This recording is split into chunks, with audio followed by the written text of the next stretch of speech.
नमस्कार, मैं advocate Shubham Dwivedi national NGO club का फाउंडर हूँ। बेसिकली पूरे भारतवर्ष से हमारे पास हज़ारों एनजीओ जुड़े हुए हैं। मेरे पास आए दिन कॉल आता है कि सर कुछ फंड दिला दीजिए, कुछ सीएसआर दिला दीजिए। तो मैं बेसिकली 99% 100% मैं मना कर देता हूँ कि इस तरह से कोई भी फंड नहीं दिला सकता है, कोई प्रोजेक्ट नहीं दिला सकता है, कोई सीएसआर नहीं दिला सकता है। और यदि आपको सीएसआर फंड चाहिए तो आप जो कंपनियां हैं बड़ी, उनके सीएसआर डिपार्टमेंट होते हैं, सीएसआर हेड होते हैं, आप उस कंपनी में डायरेक्ट जाके बात कर सकते हो और वहां से अगर आपको सीएसआर मिलना होगा तो मिल जाएगा। दूसरा, अगर आपको गवर्नमेंट फंड चाहिए रहता है तो मैं बताता हूं कि आप गवर्नमेंट की जो बॉडी हैं, गवर्नमेंट ऑफिसर्स हैं, एक बार उनसे बात करिए, उनके साथ इम्पैनल हुई, वो आपको बताएंगे क्या प्रोसीजर है और कैसे आपको गवर्नमेंट फंड मिल सकता है। चाहे वो नाबार्ड हो, चाहे आपका समाज कल्याण हो या कोई भी और डिपार्टमेंट हो, आपको वहां से पेमेंट मिल सकता है। लेकिन समस्या कहां पे आ जाती है कि लोग समझते नहीं और एनजीओ सबसे ज़्यादा गलती कर जाते हैं। क्यों? क्योंकि उनके अंदर एक लालच की भावना रहती है या उनकी ज़रूरत की भावना रहती है। मैं दोनों कहता हूं, मैं उनको लालची नहीं कहूँगा क्योंकि वो समाज सेवक हैं, लेकिन हाँ, मैं उनको ज़रूरतमंद जरूर रहूँगा। कारण ये है कि उनको लगता है कि ये जो हमारा एनजीओ है ये चल नहीं पा रहा है, तो हमें कहीं से फंड मिल जाए, कहीं सीएसआर फंड मिल जाए तो हमारा काम हो जाए। आज के दौर में मैं कुछ कंपनियों का नाम तो नहीं लूँगा, लेकिन हाँ, मैं आपको एरिया बता देता हूँ। जो सबसे ज़्यादा जो ऐसी कंपनियां हैं आपका नोएडा में, नई दिल्ली में और गुड़गांव में, ये तीन ऐसे एरिया हैं जहां पे कुछ सीएसआर डोनेशन दिलाने वाली कंपनियां उपलब्ध हैं। वो आपके साथ फ़ोन करती हैं और आपसे बहुत अच्छी अच्छी बातें करती हैं, आपसे वेल कम्युनिकेशन करते हैं। आपको लगता है कि ये बहुत जेन्युइन लोग हैं और ये प्रोजेक्ट दिला सकते हैं, और आपसे कहेंगे कि हम सीएसआर फंड आपको डेफिनेटली दिला देंगे और एक एग्रीमेंट भी आपके साथ साइन करेंगे। और यहाँ से जो भारत देश का जो सबसे बड़ा स्कैम है, सीएसआर स्कैम, वो स्टार्ट होता है। और उसमें आप कैसे फंसते हैं ये मैं आपको बताता हूँ। होता क्या है कि आपको ज़रूरत होती है फंड की और आपसे पूछा जाता है कि आपके डॉक्यूमेंट्स कंप्लीट है नहीं कंप्लीट हैं, तो आप कहते हैं हाँ हमारे डॉक्यूमेंट्स तो कंप्लीट हैं और जो नहीं कंप्लीट हैं वो हम कंप्लीट करा लेंगे। एक चेकलिस्ट दी जाती है और आपको बताया जाता है कि देखिए हमारा काम ये, वो कंपनी आपसे ये बताती है कि हमारे पास दो काम हैं। पहला काम तो ये रहता है कि जो एनजीओ हैं जिनके पास फंड नहीं है, जो ज़मीनी स्तर पर काम कर रहे हैं, उनको हम डोनेशन और सीएसआर फंड दिलाने का काम करते हैं। दूसरा जो रहता है उसमें ये वो बताते हैं कि हमारे साथ कई सारी सीएसआर कंपनी ने डायरेक्ट अपना पोर्टफोलियो हमें दे रखा है, डायरेक्ट हमें अपना उन्होंने बीच का मीडिएटर अलॉट कर रखा है, क्योंकि उनके पास समय नहीं है, तो वो हमारे माध्यम से डोनेशन देते हैं जो कि हम वेरीफाई कर पाते हैं। तो आपको लगता है अच्छी बात है, इनके पास सीधे सीएसआर की कंपनी है, ये सीधे हमें फंड दिला सकते हैं, आप भरोसा कर लेते हैं। उसके बाद बताया जाता है कि आपको 40 लाख 50 लाख 1 करोड़ का अमाउंट, आपके जो भी अमाउंट अलॉट होगा वो आपको मिल जाएगा। ये 3 किस्तों में मिलेगा, पहला 40% मिलेगा, फिर 30% मिलेगा, फिर 30% मिलेगा। आपको यहाँ तक भी अच्छा लगता है। फिर आपसे कहते हैं कि हमें एक एग्रीमेंट करना पड़ेगा। कारण यह है कि हम आपका पूरा प्रोजेक्ट रेडी करेंगे, डीपीआर रेडी करेंगे, डिटेल प्रोजेक्ट रिपोर्ट रेडी करेंगे और सारा एग्रीमेंट रेडी करेंगे आपका और जो सीएसआर कंपनी का है। तो उसमें हम कुछ फीस लेते हैं, जैसे उदाहरण तौर पे मान लेते हैं कि वो 90,000 1 लाख रुपए फीस बताते हैं।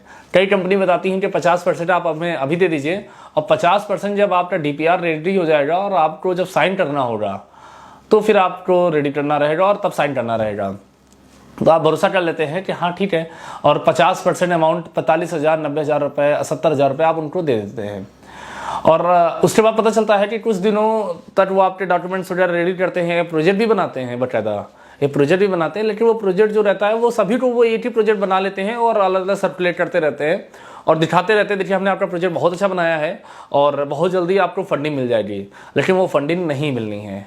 कुछ दिनों बाद पता चलता है कि आपको इतना टफ प्रोजेक्ट दे देंगे, या इतना टफ टर्म्स कंडीशन बता देंगे, या आपको कोई डॉक्यूमेंटेशन में रिजेक्ट कर देंगे और आउट कर देंगे, और उसके बाद वो जो आपका पैसा चला गया है वो भी आप वापस नहीं ले पाएंगे। कारण क्या है?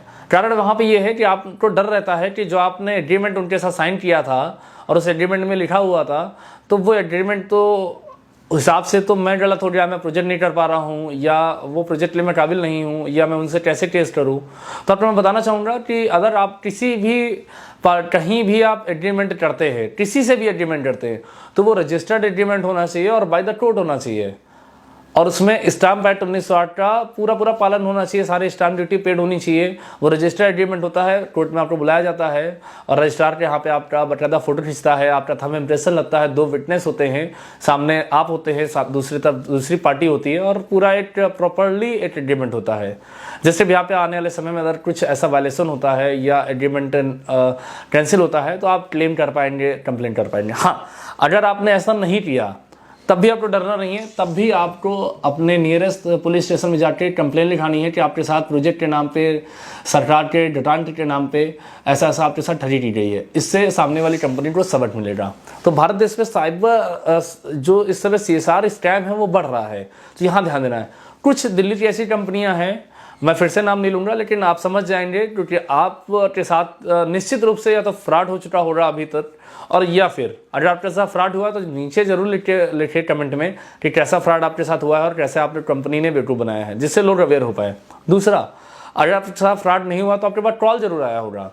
अच्छा, इसी में ही एक स्टेप आगे बढ़ते हैं। कुछ 50,000 1 लाख लेने वाले हैं, कुछ 3 लाख 4 लाख लेने वाले हैं, कुछ 10% लेने वाले हैं कि आपका 40 लाख का प्रोजेक्ट है तो 10% हमें एडवांस ही, आप 10% दे देते हैं और आपका पैसा डूब जाता है।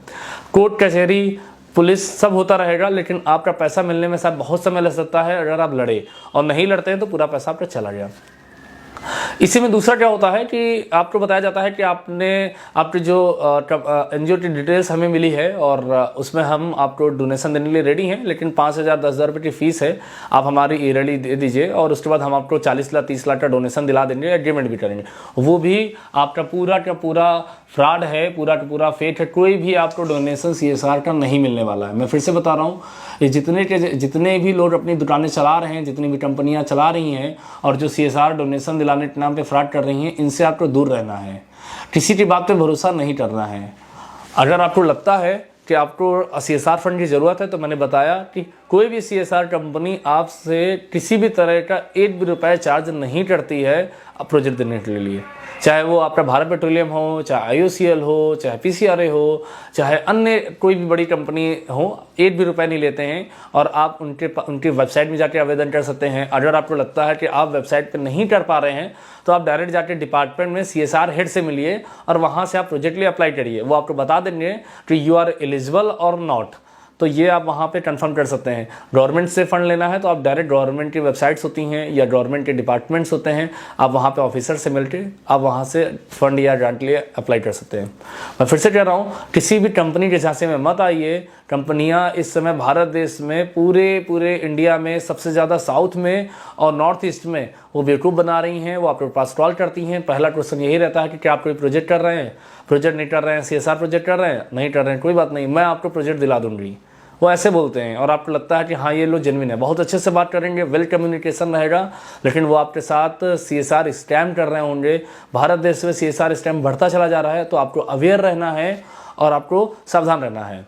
हाँ, यदि आप नेशनल NGO क्लब के व्हाट्सएप ग्रुप में जुड़ना चाहते हैं, इस तरह की जानकारी चाहते हैं, तो डिस्क्रिप्शन में मैंने नेशनल NGO क्लब का व्हाट्सएप ग्रुप का लिंक दे दिया है, आप वहाँ पे जाकर जुड़ सकते हैं। वहाँ पे आपको टाइम टू टाइम पे इन्फॉर्मेशन मिलती रहेगी। आप कोई भी जानकारी लेना चाहते हैं, NGO सेक्टर में किसी भी तरह समस्या हो रही है, तो आप मुझसे, वहाँ नीचे नंबर लिखा रहेगा, आपका टोल फ्री नंबर है, आप उसमें उस नंबर पर कॉल करके आप निःशुल्क में NGO संबंधी सारी जानकारियाँ ले सकते हैं। तो थोड़ा सा आपको अवेयर रहना है और सावधान रहना है। बहुत बहुत धन्यवाद।